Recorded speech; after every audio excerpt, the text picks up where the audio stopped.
super excited to be doing this call, and just kind of wanted to thank you guys for being on here. So what we're going to do today is go over the power of protein. I have some things I want to share with you. I also sent them to your if you're part of the weight loss challenge online, then you've actually received them. So I'm just going to kind of briefly go through some of this stuff. And so Protein 101, this is actually by our doctor, Dr. David Heber. He's one of our leading doctors. And so, really goes into a necessity for everybody. So protein is an important component of every cell in the body. It's an organic compound composed of 22 amino acids, otherwise known as the building blocks of life. Protein is stored in muscles and organs. As you read on, it just kind of gives a little more information about it.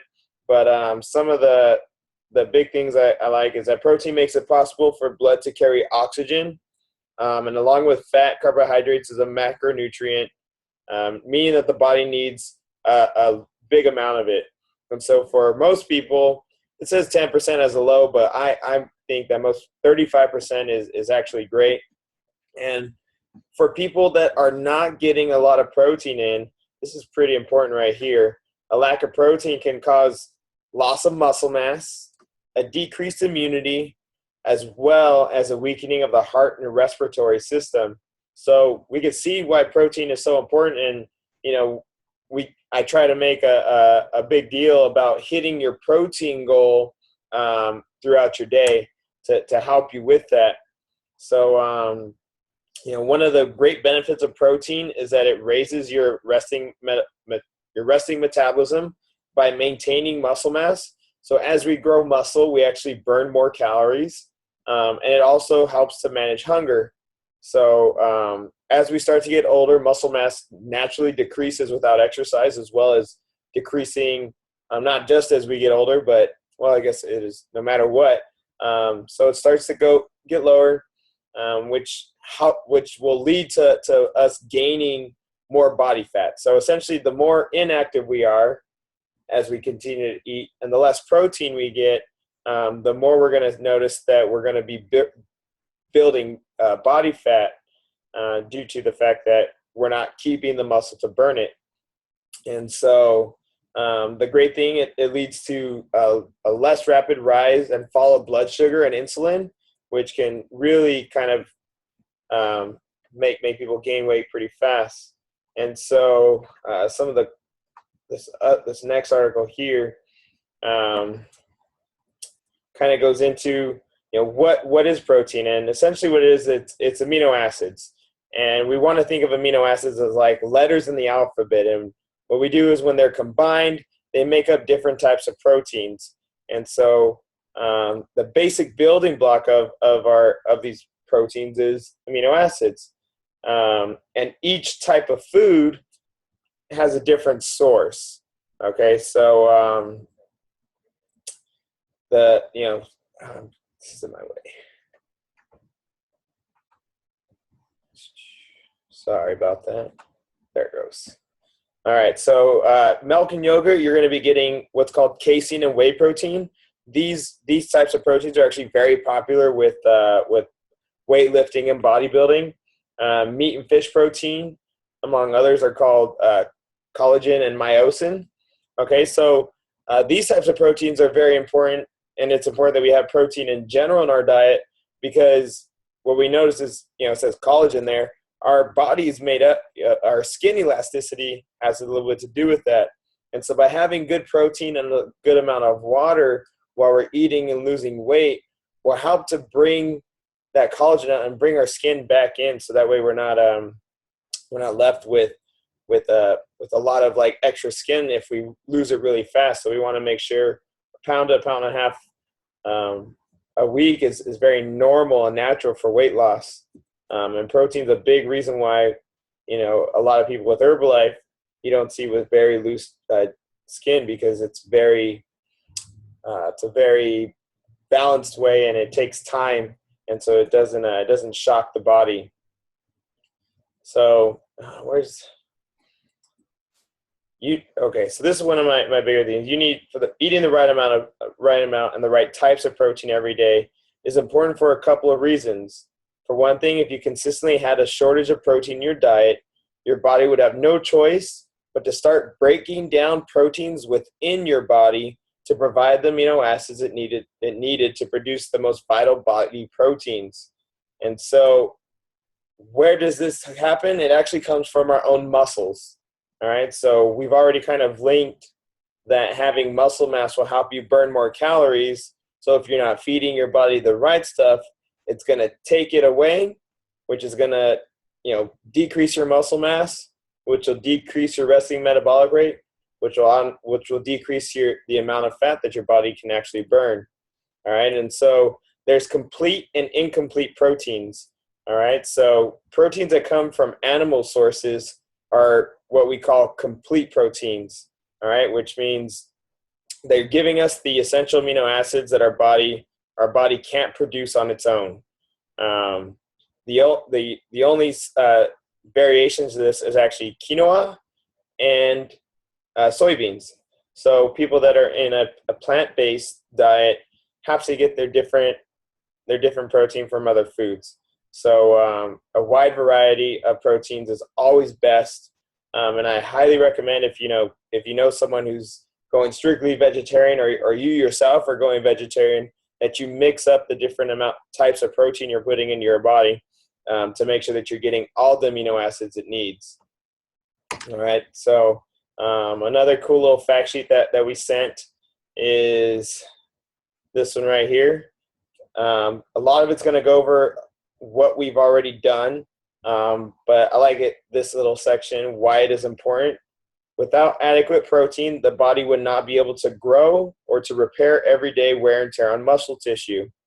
The hormones, enzymes, and other specialized body proteins that are made from the proteins in food are necessary to survival. If protein intake is inadequate, the body may begin to break down body tissues to provide the amino acids. So there's plenty of places where it's found, and how much is needed varies from person to person depending on their height, weight, age, and lifestyle. And so one of the great tools that we have in this one is actually on my Go Herbalife. I could show you later where to input your age, your height, and it'll give you about how much protein you should be having in a normal day. But a large physically active male may need between 100 and 200 grams of protein per day, while a small female might only need 75 to 100. And I mostly recommend that females are right around 100 grams of protein per day, because it makes it really easy to track using this method right here. So, one of our biggest things that we need to learn, that I can help you learn, is how to track the amount of protein. Okay, so we already know why it is important. It builds and maintains lean muscle mass. It helps us feel full longer. Gives us great energy. So an easy way to keep track of your protein, you're going to count your protein intake in units of 25 grams at meals, and aim for about 10 to 25, depending on your program, at snack time. So they give some examples of how to keep track right here.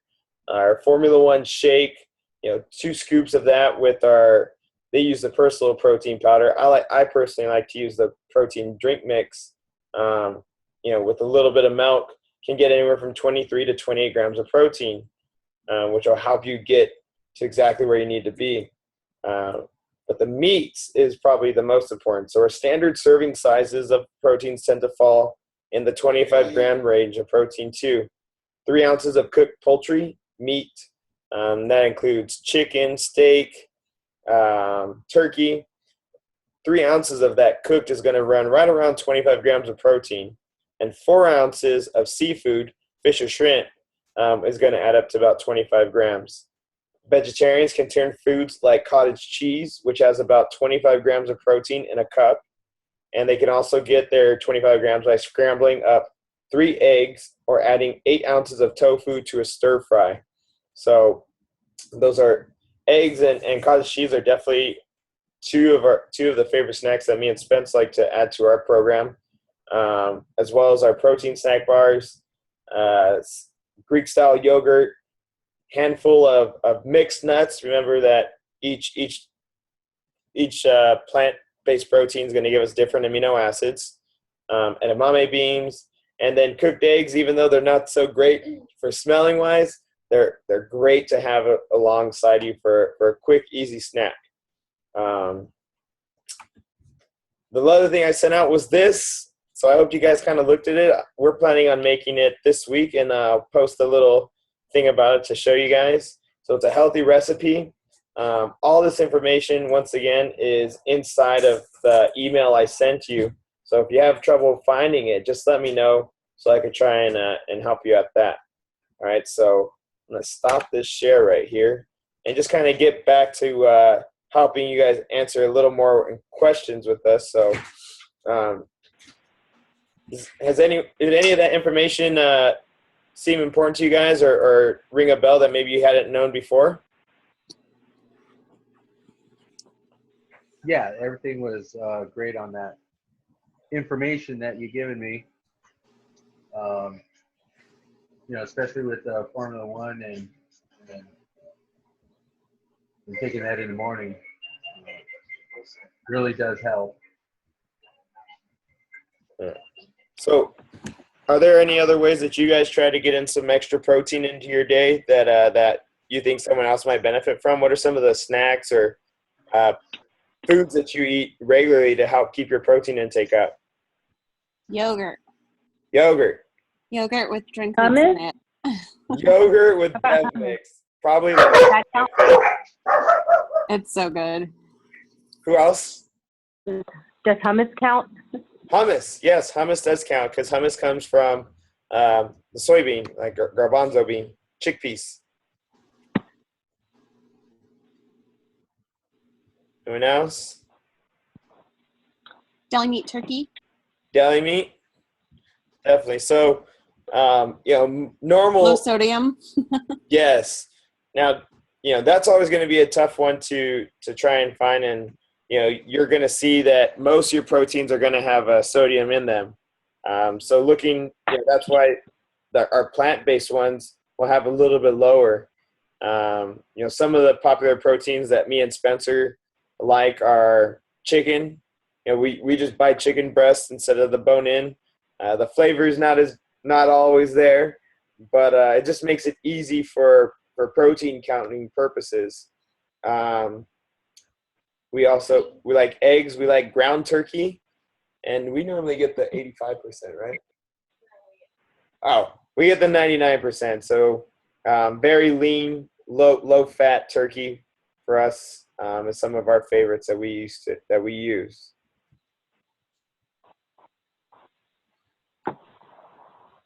All right, then our shakes, of course, are an easy way to start our day off with a good amount of protein. Now, in the Formula One, there's only 9 grams, and so I ask that in most programs, I ask you guys to add a little something else, whether it's you're eating it with eggs, you're adding the protein drink mix to your shake, or any other variety, because as you saw, most of us even just females are going to need about 100 grams. And if you're eating 4 times a day, that means you need about 25 grams in each meal. All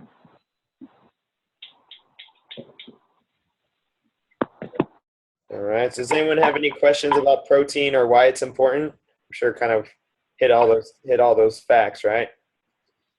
Right. Does anyone have trouble with certain protein that you've noticed? Whether it can be milk-based protein. A lot of people start to experience uncomfortable from lactose, or just anything in general that maybe makes you feel uncomfortable, bloated, or something of that nature.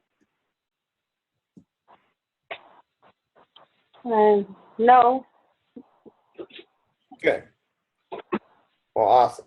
Well, happy that doesn't happen. If you guys ever do feel that or notice that you're uncomfortable, just feeling a little bloated or gassy from protein, means your body's just having a tough time breaking it down.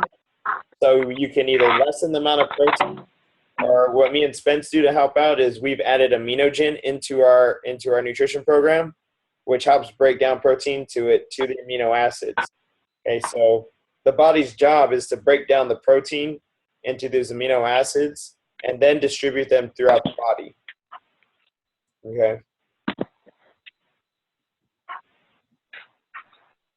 So protein is very straightforward. It gives us a great information. I definitely want you guys to try out the meal if you can. It kind of just spices up your chicken.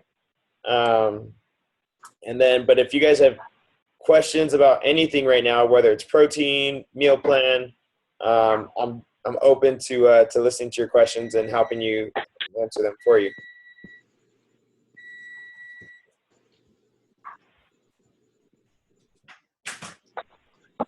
No, we're good. Awesome. All right, well, I'm gonna stop recording.